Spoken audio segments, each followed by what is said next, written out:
Good evening, my dreadful darlings, and welcome back to Dark Dominion, where the walls have ears, the mirrors have memories, and some doors should never, ever be opened. Tonight's tale is about Elena Vale, a woman who inherited a house at the end of a road no map remembered. The letter said it belonged to her family.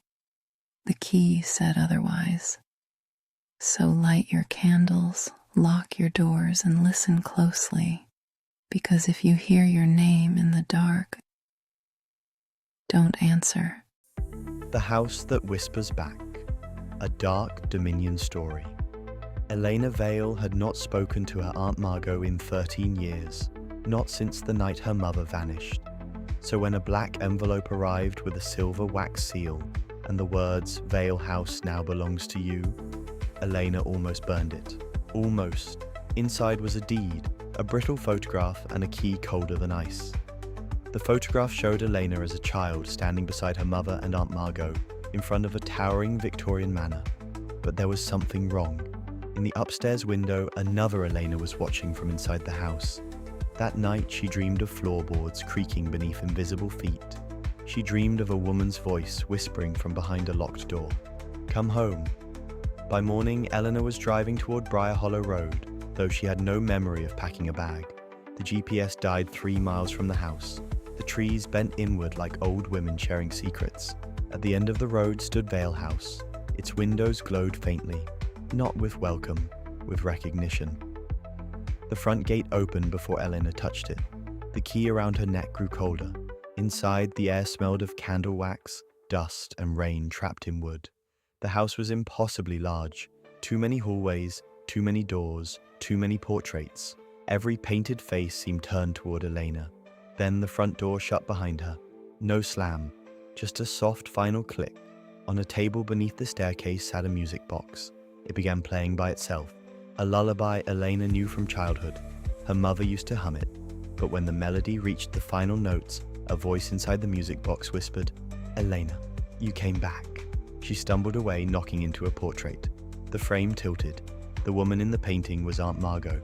Except Margot's painted eyes moved. Her painted mouth opened. "The house remembers what we fed it." Eleanor ran down the hall. The wallpaper pulsed like skin. Behind every door came a different sound. A child crying, a man laughing, a woman pleading. Then Eleanor heard her mother. "Ellie, help me." The voice came from the room at the end of the upstairs hall. The room her aunt had forbidden her to enter as a child.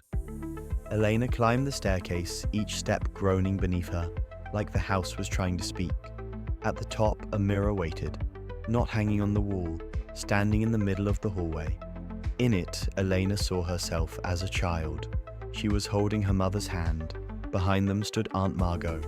Behind Margot stood the house, breathing. The mirror cracked, a memory spilled out.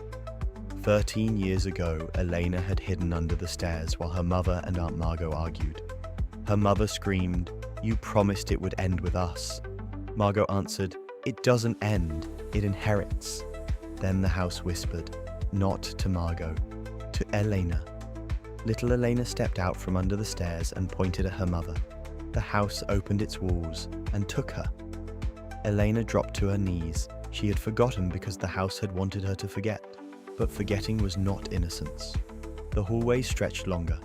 The locked door at the end opened by itself. Inside was a room filled with candles, each flame burning above a name carved into the floor. Margot's name was burned out. Elena's mother's name still flickered, and beside it, freshly carved in wet black wood, Elena Vale. From the shadows her mother appeared, but not as Elena remembered her. Her skin was pale as moonlit wax. Her eyes were hollow violet flames. She smiled sadly. The house only keeps what is given. Elena shook her head. "I was a child." Her mother touched her face. "And now you are the owner."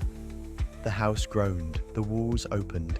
Inside them were faces, hundreds of them. Souls pressed beneath wallpaper. Inside mirrors, behind portraits, under floorboards. The house had not haunted the family. The family had fed the house.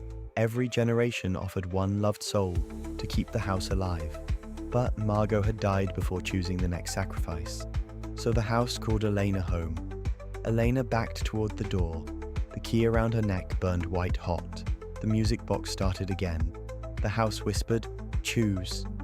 A door opened behind Elena. Through it she saw the outside road. Freedom. Then another door opened. Inside stood her mother, trapped in a room of candles and dust.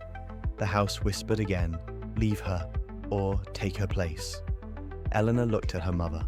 For one trembling moment, love almost won. Almost. Then Elena remembered the portrait, Margot's words. "The house remembers what we fed it."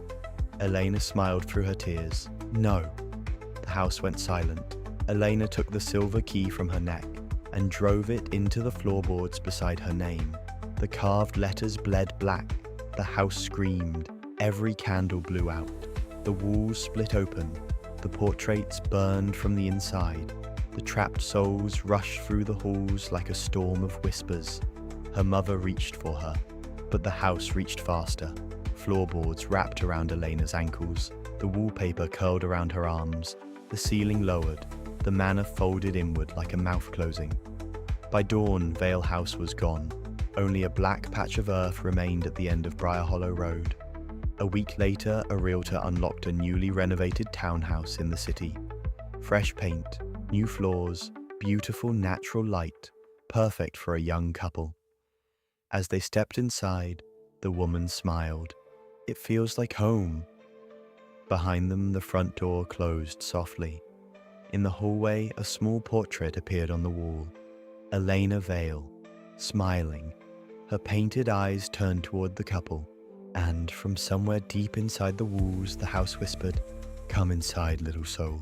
Oh, poor Elena. She thought she could break a curse with courage. How adorable. Some houses are not built from wood and stone, my darlings. Some are built from secrets, bargains, and the people we pretend we never betrayed. So, the next time a strange little house feels warm, welcoming, familiar, check the walls before you hang a picture. If this tale gave you a delicious little chill, like subscribe and comment what you would have done, save your mother, or save yourself. And for more magic, mystery, and beautiful darkness, visit Kimrin.com. Until next time, keep your candles burning. The dark hates being ignored.